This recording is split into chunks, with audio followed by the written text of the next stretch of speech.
Lepo pozdravljeni. V podjetju Lotrič Meroslovje smo za vas pripravili kratko, polurno izobraževanje na temo vse, kar morate vedeti o tehtnicah. Predaval vam bo tehnični direktor Primož Hafner, ki ima dolgoletne praktične izkušnje z področja mase. Vse morebitne nejasnosti oziroma vprašanja, ki se vam porodijo tekom izobraževanja, nam lahko posredujete na e-mail naslov info@lotric.si. Lepo pozdravljeni. Najprej bomo pogledali osnovno delitev področja mase, kjer kot najvišjo referenco najdemo uteži. Nadalje delimo tehtnice na neavtomatske in avtomatske. Neavtomatske normalno označujemo z angleško kratico NAVI, medtem ko avtomatske tehtnice z kratico AVI.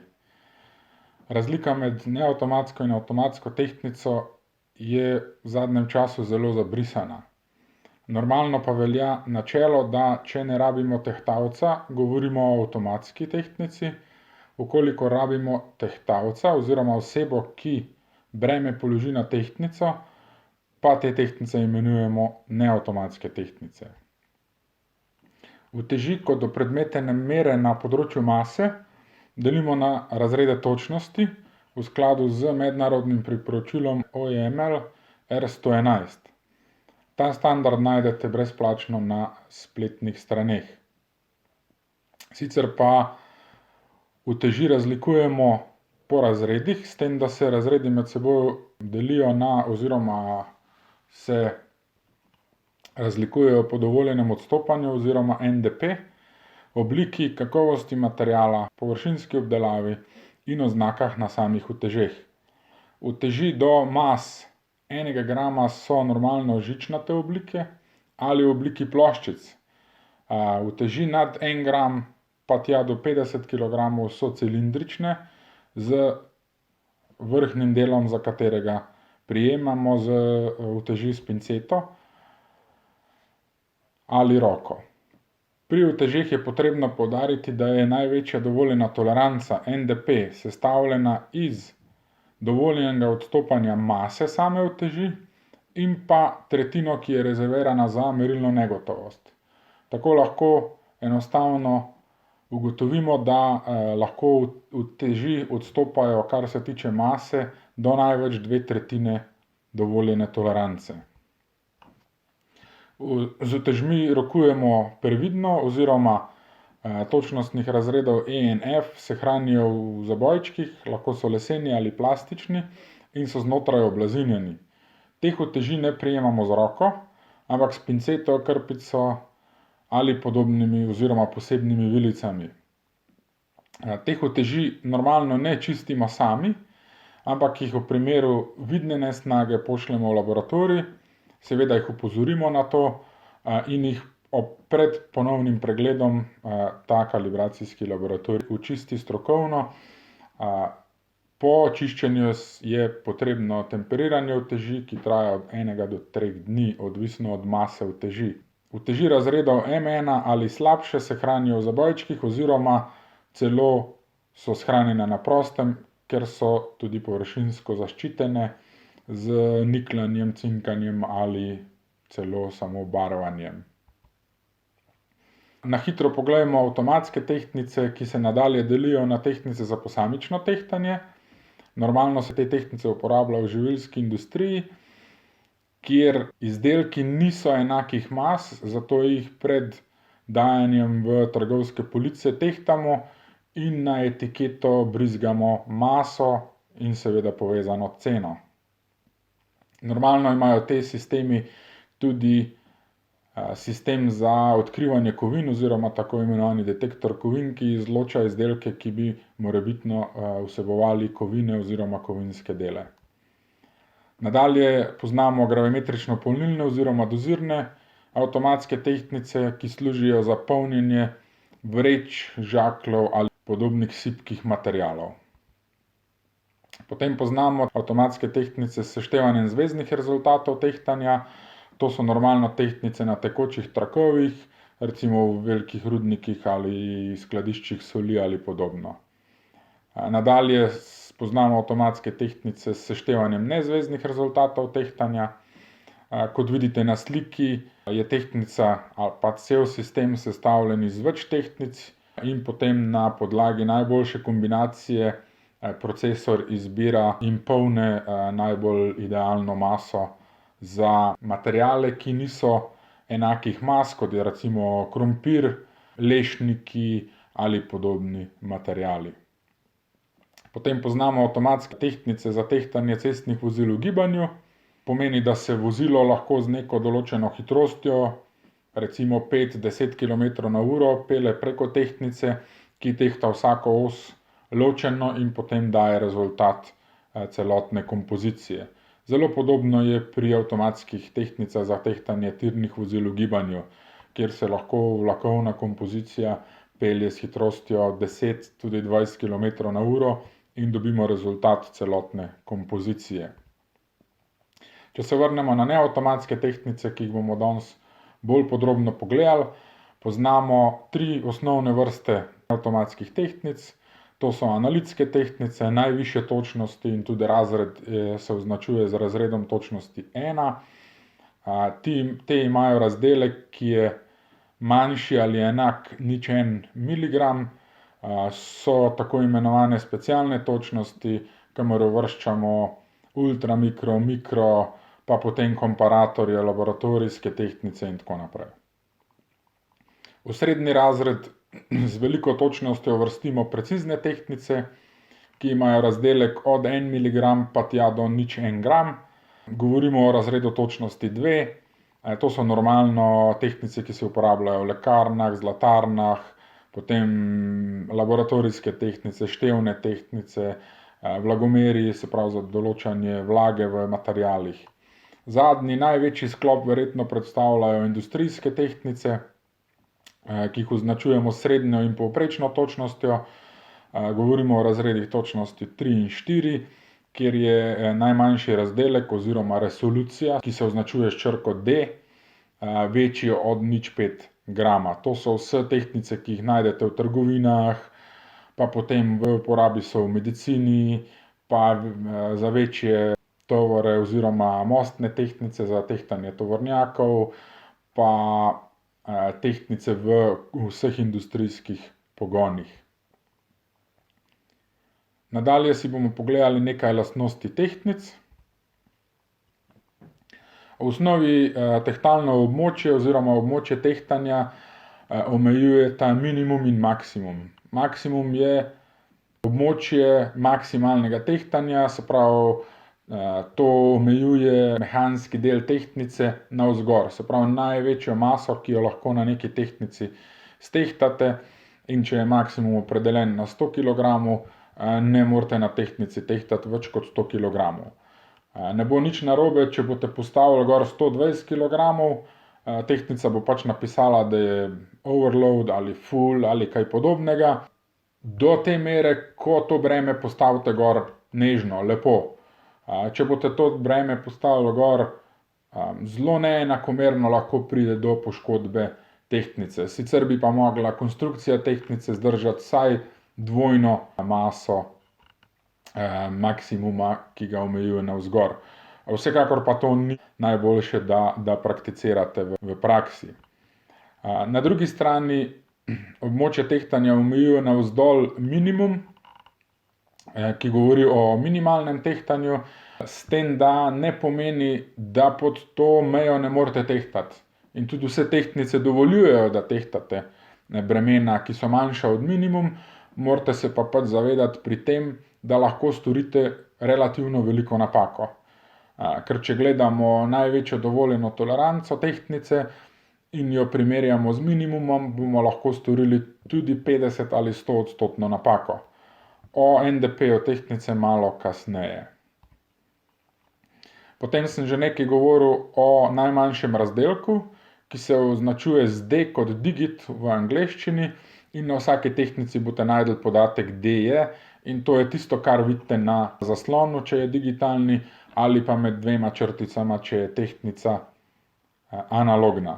V slovenščini se temu pravilno reče najmanjši razdelek, sicer pa slišimo tudi resolucija, razdelek, odščitek ali podobne besede. Zelo pomembna lastnost, ki jo ima vsaka tehtnica, je stabilizacijski čas. In to je čas od postavitve bremena vzorca na tehtalno ploščo do prikaza pravega rezultata. Zdaj, vse tehtnice normalno imajo indikator, kdaj naj bi bil rezultat tehtanja ustrezen oziroma kdaj je stabilen. S tem, da se je treba zavedati, da proizvajalci normalno ta stabilizacijski čas postavljajo stalno nižje, zato ker pač tekmujejo konkurenčno na trgu proti drugim proizvajalcem. Dejstvo je, da se indikator na displeju pokaže takrat, ko je prikaz bremena znotraj tolerance. In še ne pomeni, da je dejansko ta masa. Zato priporočamo, da za analitske tehtnice vzamete stabilizacijski čas nekje med 10 in 15 sekundami. Za precizne tehtnice nekje od 2 do 4 sekunde, za industrijske tehtnice je ta stabilizacijski čas najkrajši in govorimo o sekundi, mogoče največ 2.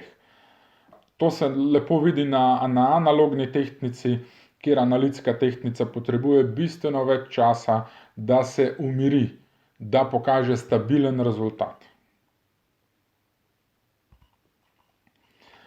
Na sliki vidite, kako se določi največji dovoljeni pogrešek, in sicer v skladu z standardom EN 45501 ali mednarodnim priporočilom OEML R76.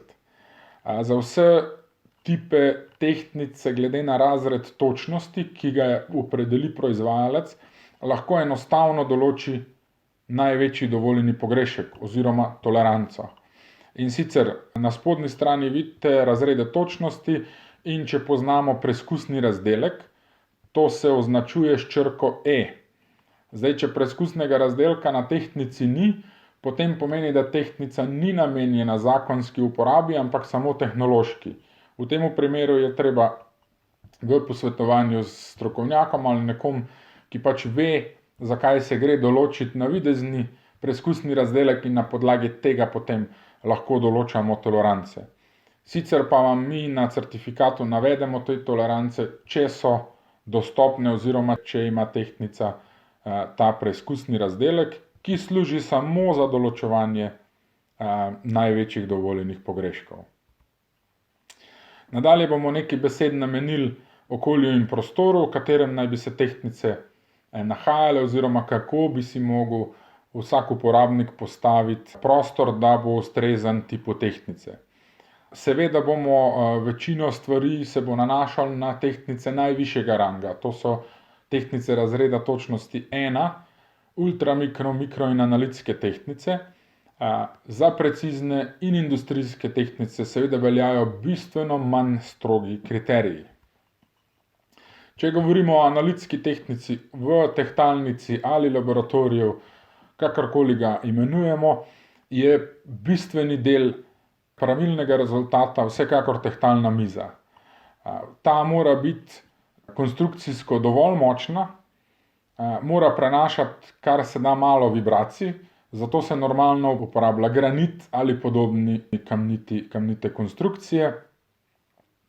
Ne sme biti magnetna, torej ne bi bila kovinska, za precizne tehtnice to več ni tako pomembno, za industrijske sploh ni pomembno. Na drugi strani naj ne bi bila se pravi površina plastična ali steklena, ker je problem pri nizki vlagi tako imenovana elektrostatika, ki nam vpliva na samo tehtnico. Na vsak način naj bi bila tehtalna miza pritrjena ali naj bi stala na tleh ali bila pritrjena na steno. Nikakor ne oboje. In vsekakor pomembno, da je rezervirana samo za tehtanje. Kar se tiče prostorov, vsekakor za analitsko tehtanje ni priporočljivo, da je laboratorij merilnica v nadstropju oziroma bi pri konstrukciji same zgradbe bilo potrebno to že upoštevati. Zato, če je le možno, postavite laboratorij oziroma tehtalnico v kletne prostore in ločite temelj oziroma ploščo od temelja celotne zgradbe. Normalno ima en vhod, vrata naj bi bila drsna, s tem, da je pred tem prostorom še nek predprostor, ki zmanjšuje prepih pri odpiranju oziroma zapiranju vrat. Za analitske tehtnice je neposredni sončni žarki so strup, če se tako izrazim, kar lahko enostavno sami preskusite, postavite tehtnico na sonce, pustite jo prožgano, pa boste videli, kaj se bo dogajalo z rezultatom. Normalno so tehtalne mize postavljene ob steno oziroma v vogale, ker so to tako imenovani otopeli deli stavbe. Se pravi, preprečiti je treba vibracije, ki motijo točnost rezultatov. Tehtalni prostor naj bi imel neko konstantno temperaturo. Če govorimo za analitske tehtnice, je nekje to v rangu plus minus 2 stopinji. Za precizne tehtnice zelo podobno s tem, da je lahko na daljše obdobje večja razlika v temperaturi, tudi tja do 5 oziroma 10 stopinj. Na sami tehtnici imate normalno naveden, v katerem območju temperature bo tehtnica delovala pravilno. Ampak to ne pomeni, da je ta sprememba v kratkem času toliko velika. Ampak v kratkem časovnem obdobju mora biti temperatura relativno stabilna, da lahko zagotovite točnost tehtanja. Vsekakor tehtnice ne postavljati v bližino nekih temperaturnih izvorov, kot so veliki elektromotorji ali podobno. Če tehtnico prestavljate ali menjate delovno površino, se v prostoru menja temperatura in vlaga, upoštevajte, da je treba tehtnico temperaturno prilagoditi. Če govorimo o analitski tehtnici, je to nekje 24 ur, za precizne tehtnice nekje 6 ur, za industrijske mogoče 2-3 ure. Ko jo recimo prinesemo iz nekega hladnega prostora, sploh po zimi, iz -10 na +20 v proizvodno ali v merilnico, je potrebno počakati, tehtnica temperira, sicer bo kazala precej napačne rezultate.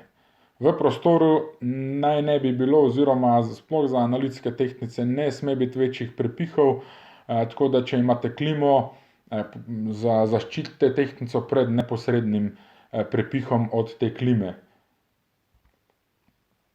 V nadaljevanju bomo pogledali par stvari, ki so pomembne pri operiranju s samimi tehtnicami. Na kaj morate biti pozorni, ko uporabljate tehtnico. Na vsak način je pri vsaki tehtnici, ne glede na razred točnost, treba pred tehtanjem biti pozoren na to, da je libela v položaju, kot je potrebno. Zakaj je to pomembno? Zato, ker je vsaka tehtnica nastavljena oziroma se pri kalibraciji preverja na pozicijo v smislu, ko je libela znotraj začrtanega kroga. Novejše tehtnice imajo že digitalne libele in vas opozarja to avtomatsko. Zakaj to poudarjam? Zato, ker se zgodi, da čistilka popoldne neki čist prestavi tehtnico in naslednji dan, ko vi začnete s tehtanjem, po nekem času ugotovite, da tehtnica ne kaže prav in potem morate ponavljati celotne serije in tako naprej. Vsekakor tehtnica mora trdno stati na tleh. Vse tehtnice ali pa večino tehtnic je postavljena na 4 nogice, na 4 podpore in vse 4 podpore morajo biti na tleh. Se pravi, če en vogal stoji v zraku, boste dobili napačne rezultate. Se pravi, 25% rezultata dejansko ne bo upoštevanega do neke mere.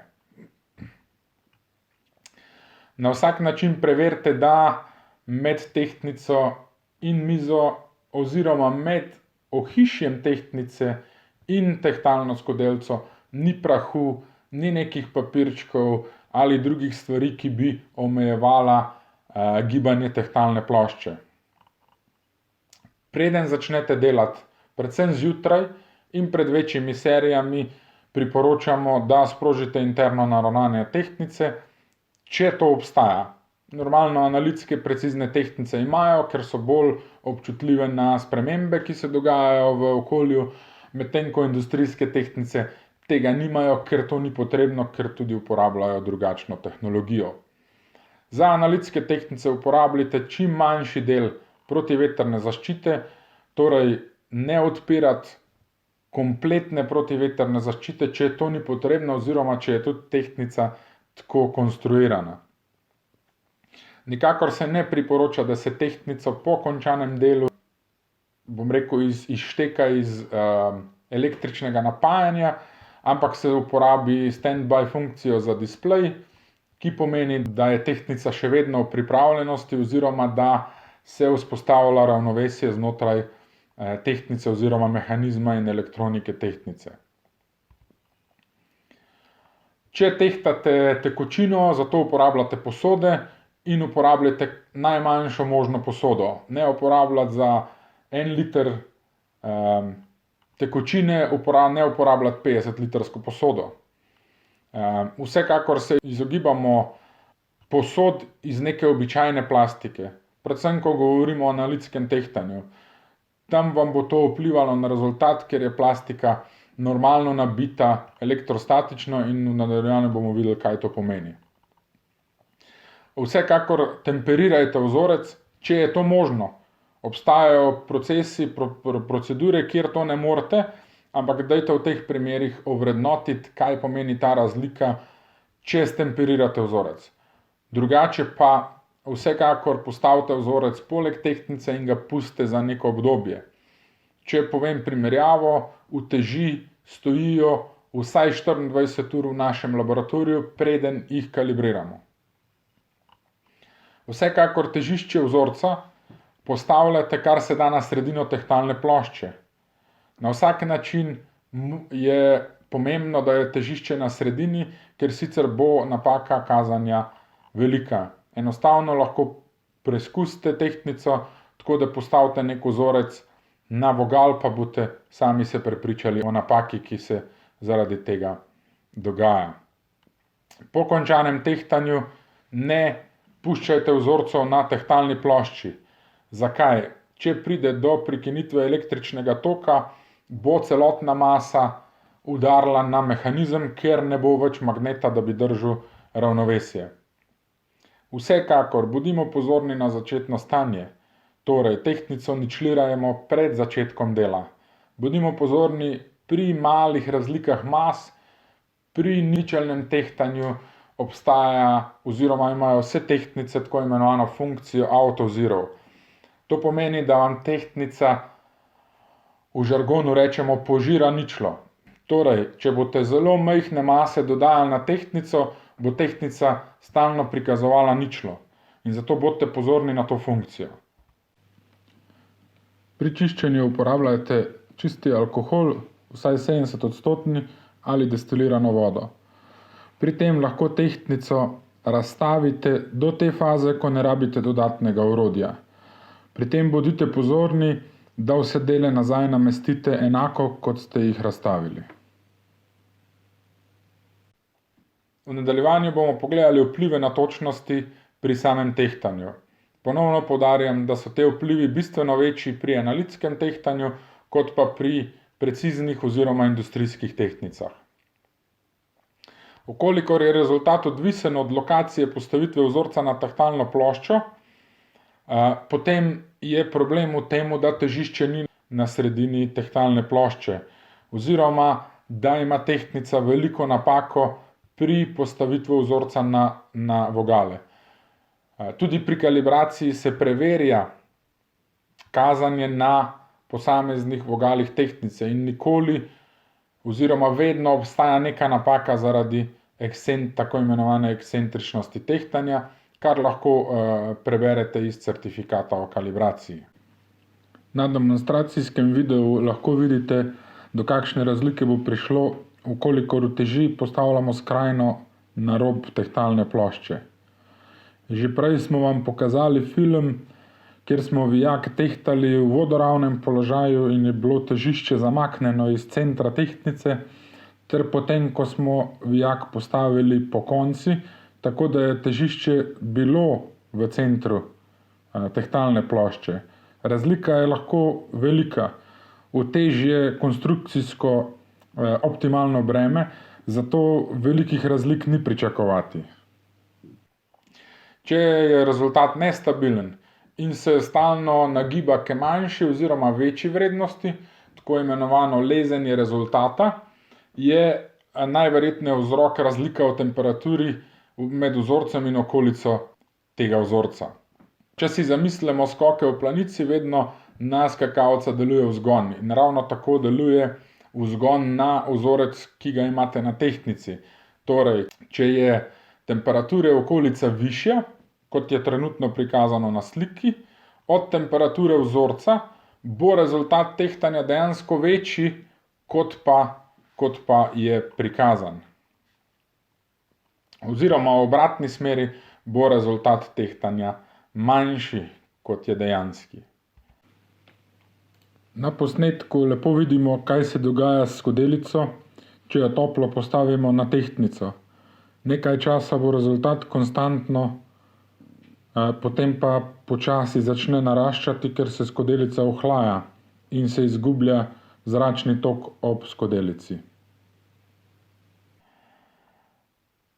Naprej, če je stvar nestabilna in se prav tako rezultat leze v eno ali drugo smer, je lahko prišlo do izhlapevanja vzorca, predvsem govorimo o tekočinah, ali v nasprotnem primeru do kondenzacije vzorca oziroma normalno posode.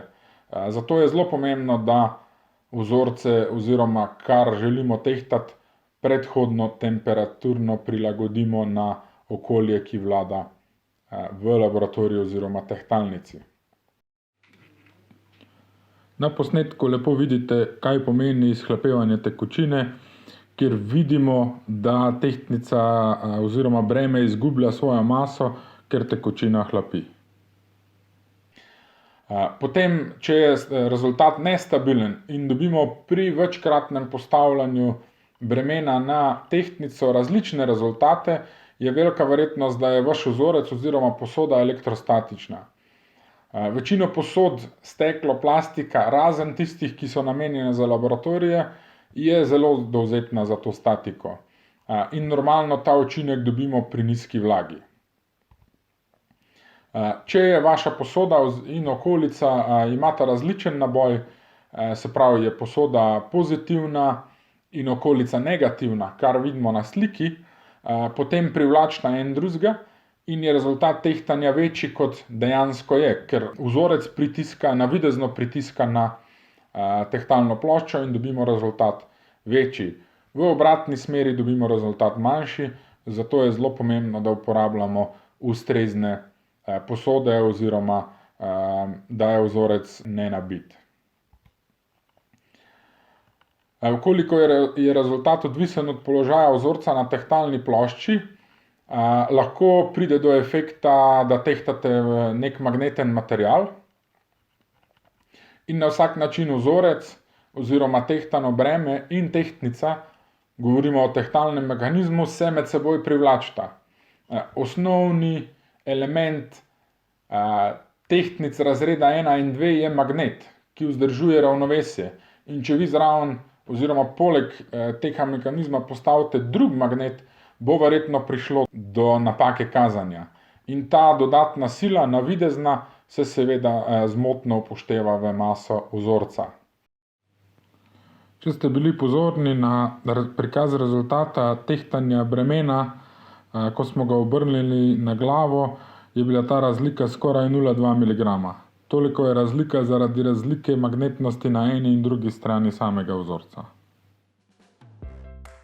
Zahvaljujemo se vam za pozornost ter spremljanje tokrat skrajšanega spletnega izobraževanja na temo Vse, kar morate vedeti o tehtnicah. Vkolikor bi o čemerkoli s področja meroslovja želeli izvedeti več, vas vabimo, da si na naši spletni strani ogledate nabor izobraževanj M&Q. Vedno smo vam pripravljeni prisluhniti in pripraviti tudi izobraževanja po vaši meri.